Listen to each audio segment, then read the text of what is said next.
criminal charges related to the death of the actor Matthew Perry. Following Mr. Perry's death in October of last year, law enforcement, my office, and our partners represented on this stage began an in-depth, wide-ranging investigation. That investigation has revealed a broad, underground criminal network responsible for distributing large quantities of ketamine to Mr. Perry and others. This network included a live-in assistant, various go-betweens, 2 medical doctors, and a major source of drug supply known as, quote, the ketamine queen. We charged 5 defendants in this matter. These defendants took advantage of Mr. Perry's addiction issues to enrich themselves. They knew what they were doing was wrong. They knew what they were doing was risking great danger to Mr. Perry, but they did it anyways. In the end, these defendants were more interested in profiting off Mr. Perry than caring for his well-being. I'm going to talk about the indictment, the allegations, and the charges in more detail. On October 28, 2023, Mr. Perry was found deceased in his home. An autopsy was conducted following his death. That autopsy showed that he had died due to the acute effects of ketamine.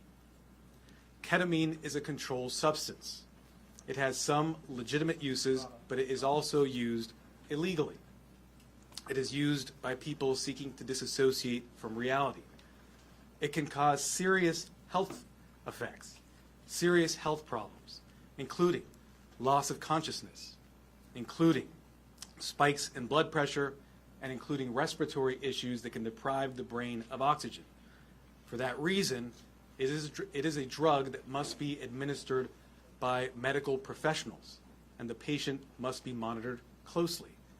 That did not occur here. This investigation focused on who supplied the ketamine to Mr. Perry. As many of you know, Mr. Perry struggled with addiction in the past. And on many occasions, he sought help for his addiction issues. The investigation revealed that in the fall of 2023, Mr. Perry fell back into addiction, and these defendants took advantage to profit for themselves. The 2 lead defendants in this case are defendants Salvador Plasencia and defendant Jasvin Sanya. First, I'll talk about defendant Plasencia. Defendant Plasencia was a medical doctor. He worked with another medical doctor, defendant Mark Chavez, to obtain ketamine. He then worked with Mr. Perry's live-in assistant, defendant Kenneth Iwamasa, to distribute that ketamine to Mr. Perry. Over 2 months, from September to October 2023, they distributed approximately 20 vials of ketamine to Mr. Perry in exchange for $55,000 in cash. Defendant Plasencia saw this as an opportunity to profit off of Mr. Perry. He wrote in a text message in September 2023, quote, "I wonder how much this moron will pay." He also stated in text messages that he wanted to be Mr. Perry's sole source of supply. He wrote in a text message that he wanted to be Mr. Perry's, quote, "go-to for drugs." As a doctor, defendant Plasencia knew full well the danger of what he was doing. In fact, on one occasion, he injected Mr. Perry with ketamine, and he saw Mr. Perry freeze up and his blood pressure spike. Despite that, he left additional vials of ketamine for defendant Iwamasa to administer to Mr. Perry. Of course, defendant Iwamasa had no medical training to speak of. Defendant Plasencia knew what he was doing was harming Mr. Perry. He had spoken to another patient in mid-October 2023, and he told that patient that Mr. Perry was spiraling out of control with his addiction. Nonetheless, defendant Plasencia continued to offer ketamine to Mr. Perry. Likewise, defendant Sanya knew what she was doing was harming defendants and also Mr. Perry. She took advantage of Mr. Perry by selling large amounts of ketamine to Mr. Perry over a 2-week period in October of 2023. She sold approximately 50 vials of ketamine for approximately $11,000 in cash. She worked with a broker, defendant Eric Fleming, and also the live-in assistant, defendant Iwamasa, to distribute this ketamine. Sonia and the broker, defendant Fleming, saw this as an opportunity to profit off of Mr. Perry. In a text message, the broker wrote, quote, "I wouldn't do it if there wasn't a chance of me making some money for doing this." Defendant Sonia sold the batch of ketamine that resulted in Mr. Perry's death on October 28th. Officers later searched defendant Sonia's home. During that search, they found what amounted to a drug-selling emporium. They found 80 vials of ketamine, thousands of pills containing methamphetamine, cocaine, bottles of Xanax and other illegally obtained prescription drugs, and drug-selling paraphernalia, including scales and ledgers. As I mentioned, the defendants in this case knew what they were doing was wrong. When they'd refer to the ketamine, they used coded language.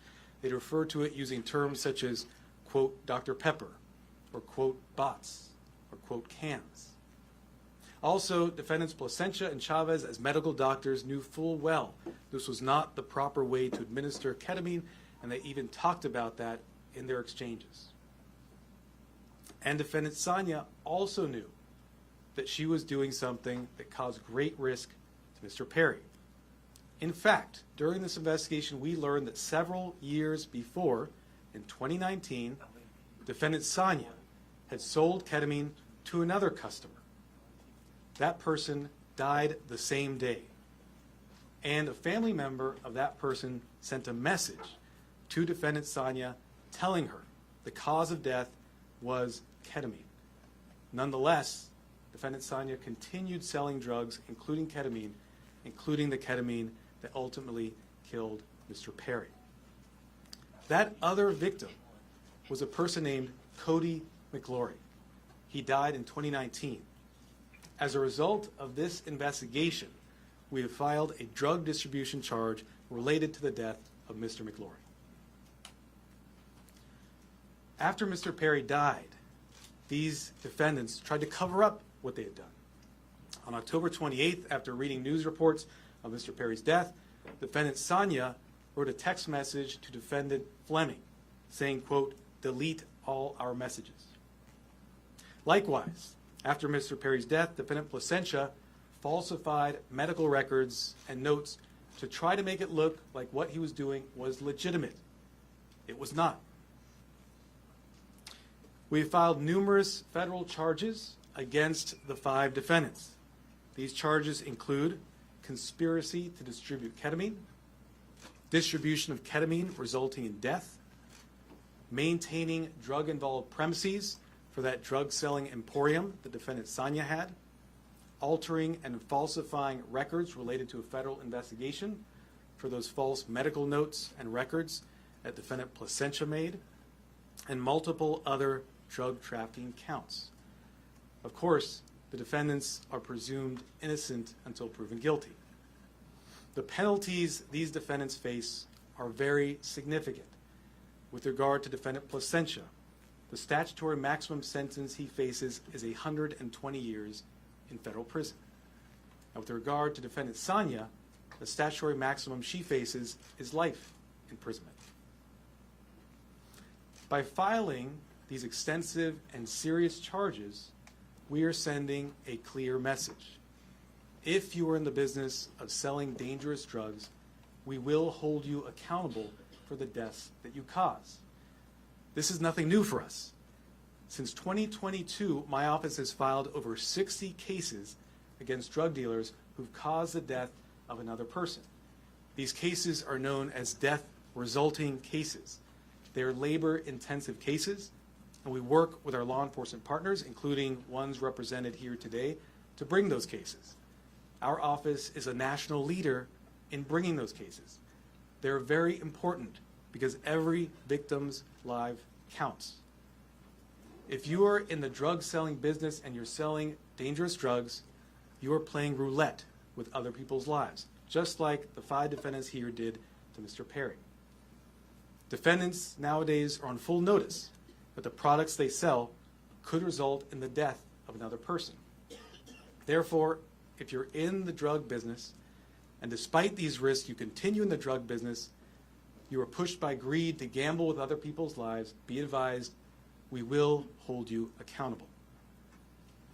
I want to thank our partners in this case, the Los Angeles Police Department, the Drug Enforcement Administration, and the U.S. Postal Inspection Service. These investigators did a phenomenal job digging into the case, looking at every angle to develop a case, a strong case against not only those who killed Mr. Perry, but also Mr. McLaury. I want to note that these cases are important and will continue to collaborate with our law enforcement partners to bring them, to ensure that justice is brought to every victim. And finally, let me thank the prosecutors responsible for the investigation and the prosecution of this case. Those are Assistant United States Attorneys Ian Yanello and Xiaohan Tsai. And now I'd like to introduce Chief of the Los Angeles Police Department, Dominic Choi.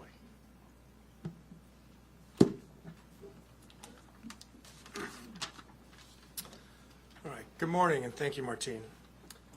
You know, while it's tragedy that brings us all here together, I'm happy to stand here knowing that these dangerous individuals are no longer on the streets and they won't be able to harm anyone else.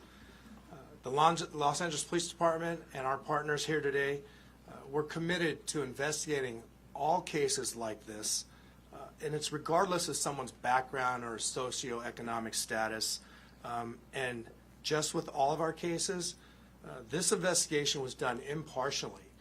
We let the facts drive this investigation, and those facts led us to a group of individuals who were responsible for supplying and distributing to Mr. Perry narcotics that led to his unfortunate and untimely death. The group standing here today, it's a prime example how our partnerships and our collaboration can yield meaningful results.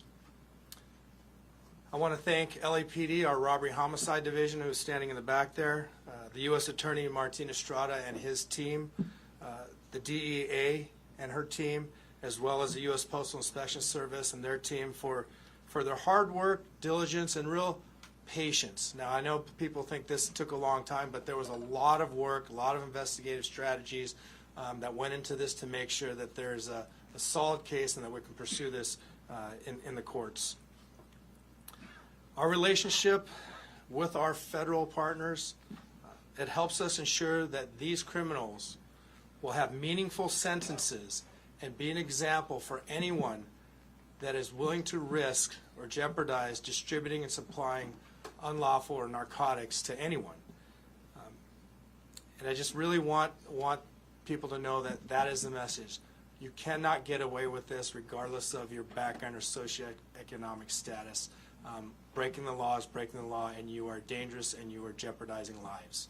So thank you all of my partners for being involved in this and bringing us to where we are at today. And at this time, I'd like to introduce DEA Administrator Ann Milgram.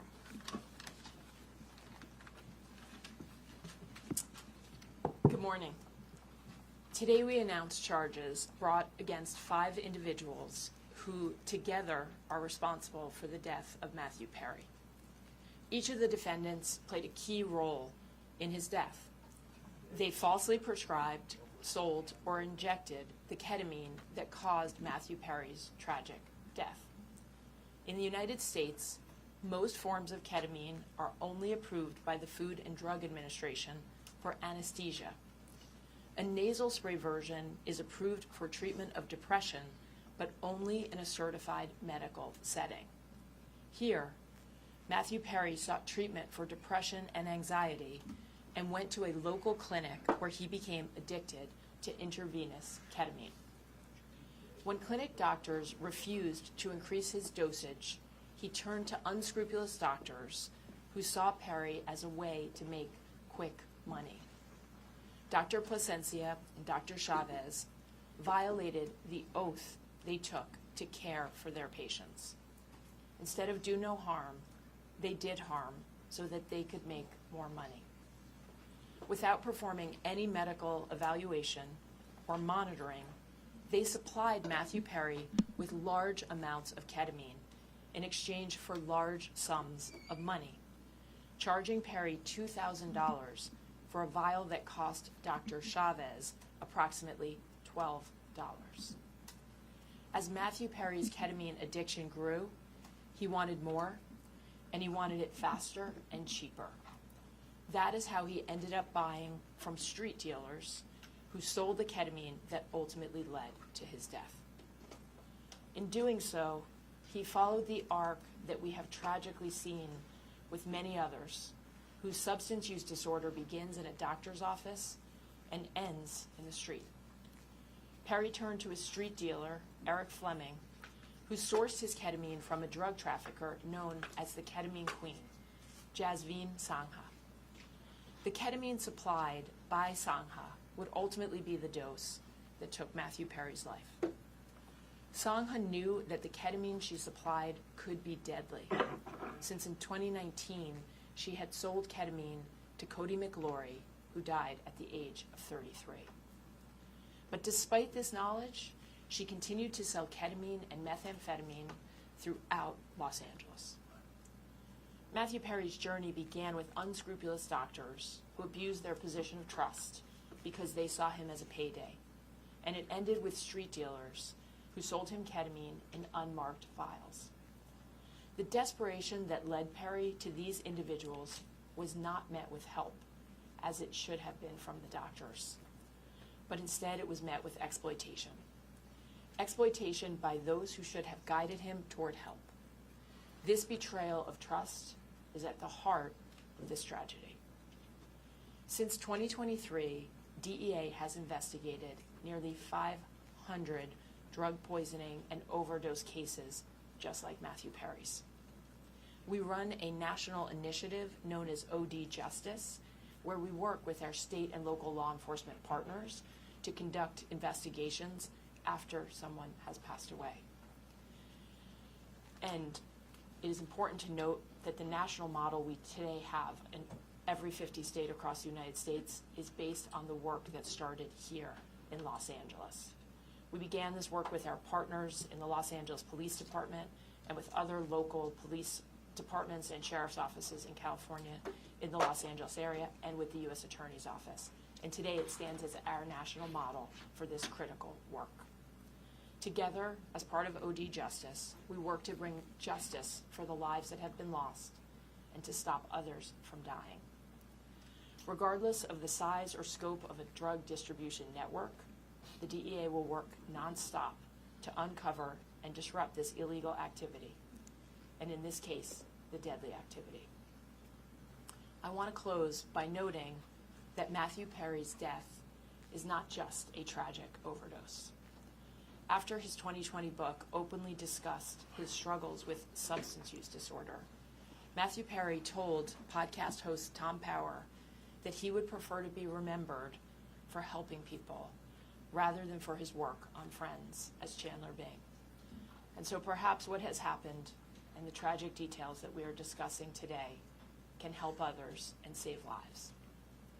I want to thank the Los Angeles Police Department, the United States Postal Inspection Service, and the United States Attorney's Office in the Central District of California for their tremendous partnership and their outstanding dedication to this case. I also have the privilege of serving every single day with the men and women of the DEA, and today I want to particularly recognize the outstanding work of our Los Angeles Field Division, as well as our diversion investigators who tirelessly worked on this case to bring justice to the victims and the families. Thank you. It's now my privilege to introduce Postal Inspector Shields.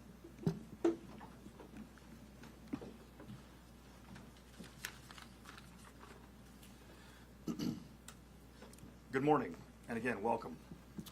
I'd like to thank U.S. Attorney Martin Estrada for his tireless dedication to protecting the residents of the Central District of California and his partnership with the Postal Inspection Service. As the nation's oldest law enforcement agency, the Postal Inspection Service has had a long, proud, and successful history of combating criminals who misuse our nation's postal system and cause harm to our employees and customers. This is our mission. In this case, our agency, in partnership with the Los Angeles Police Department, the Los Angeles Drug Enforcement Administration, and the U.S. Attorney's Office, worked to seize, search, and analyze evidence that has culminated in arrests and a dismantling of the group that is responsible for providing the ketamine and the reported contributed to the death of Matthew Perry. In this case, these individuals knowingly and willfully distributed ketamine to Mr. Perry as he struggled to overcome addiction, which ultimately led to Mr. Perry's tragic demise.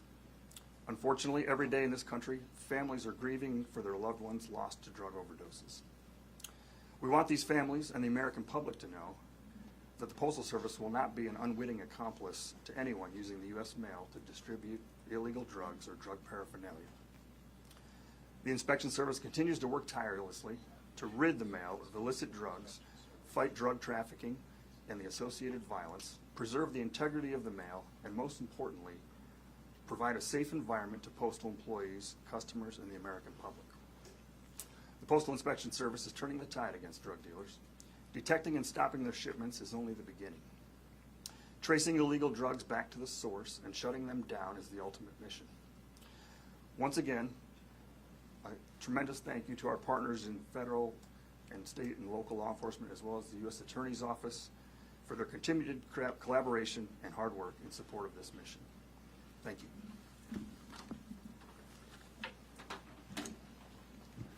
I'll now do brief remarks in Spanish, and then we'll do questions and answers. Where are the Spanish language reporters? Hold up your hands.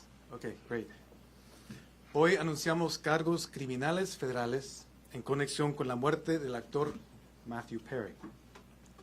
Nuestra investigación ha revelado una gran red criminal responsable por el tráfico de ketamina en grandes cantidades. Esta red incluía a un asistente personal para el señor Perry, 2 médicos y una narcotraficante conocida como la reina de la ketamina.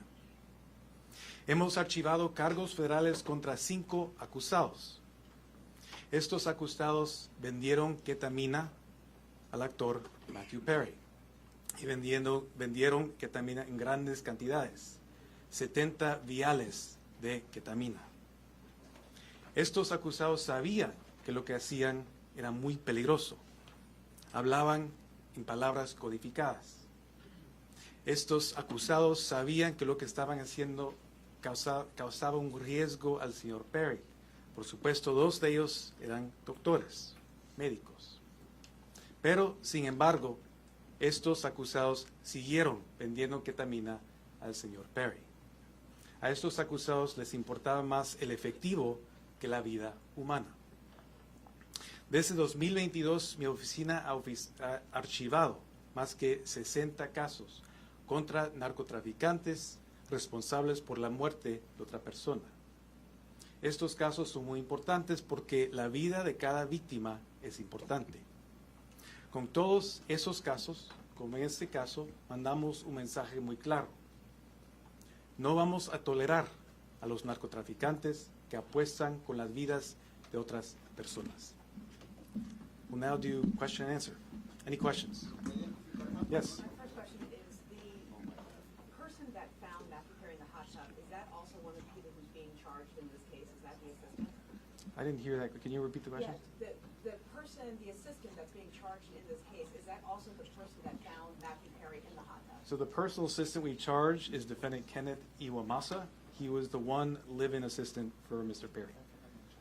Yes. Yes. The doctor, when the patient tragically died in 2019, did law enforcement look into that death when they found out the patient died? I can't comment on that. What I can say is that through this investigation, we were able to connect defendant Sanya to that death in 2019 and file a charge related to that to vindicate the victim, Cody McLaurin. Are there any details about this search? Yes. Can you talk a little bit about, and maybe this is for DEA Administrator Milgram, but can you talk a little bit about the line between legitimate ketamine therapy treatment and was, Matthew Perry ever receiving legitimate ketamine therapy treatment? And then when did that cross over? Were the defendants involved in that clinic where he was receiving legitimate treatment, if that's the case? So let me say this. Yeah. In this case, we are not talking about legitimate ketamine treatment. We're talking about two doctors who abused the trust they had, abused their licenses to put another person's life at risk. 5 defendants who, as I mentioned, knew what they were doing was wrong. In fact, one of them had sold ketamine that resulted in the death of another person in 2019. Nothing about what we see today was legitimate, and that's why we filed criminal charges. Was he ever in? Yes. Is this the beginning of an enforcement effort specifically against ketamine? I know you mentioned past cases, the 60 cases, and DEA mentioned it as well. Is there going to be a focus specifically around ketamine? I think what you've seen is that this is not the beginning, but a continuation of an enforcement effort against synthetic drugs of all kinds. Synthetic drugs, ketamine, but also methamphetamine, fentanyl, are killing people each and every day. We in law enforcement and with the U.S. Attorney's Office are on a campaign to address this and send a message that if you sell drugs, it results in the death of another person, the consequences will be severe. Any details about the search warrant?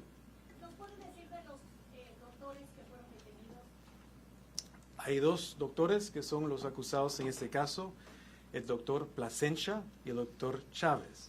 Los 2 están acusados en este caso. El doctor Plasencia fue arrestado hoy en la mañana. El doctor Chávez ya ha sido preso y también ya ha declarado su culpabilidad. Any details about the search warrant as to when it was executed, besides the drugs, any other items that may have been seized or recovered? So with regard to defendant Sanya, that search warrant was executed earlier this year. During that search, as I mentioned, we found not just 80 vials of ketamine, thousands of pills containing methamphetamine, cocaine, bottles of Xanax and other illegally prescribed drugs, and drug-selling paraphernalia. As I mentioned, it was a drug-selling emporium. You have your hand up in the middle. Yes, Nikki Smith with Entertainment Tonight. Are there any other celebrities involved in this investigation, and if so, who?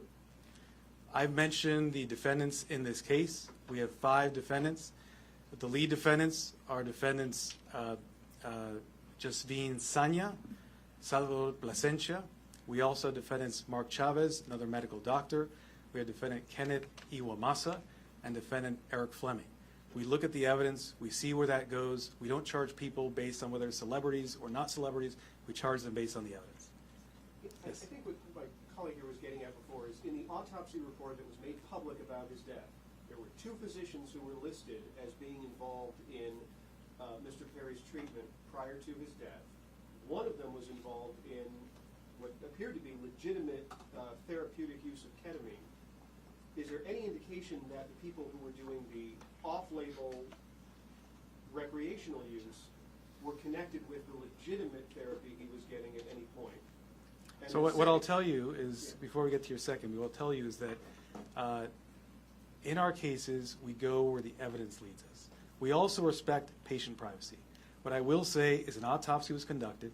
That autopsy showed Mr. Perry died as a result of the acute effects of ketamine. I won't go into further detail about Mr. Perry's personal history. Okay. Yes. And then Were any of the 5 charged on your radar prior to Perry's overdose? I can't comment on that. What I will say is the investigation is ongoing, but what we're announcing today are serious federal charges against these 5 defendants, supported by an extensive investigation.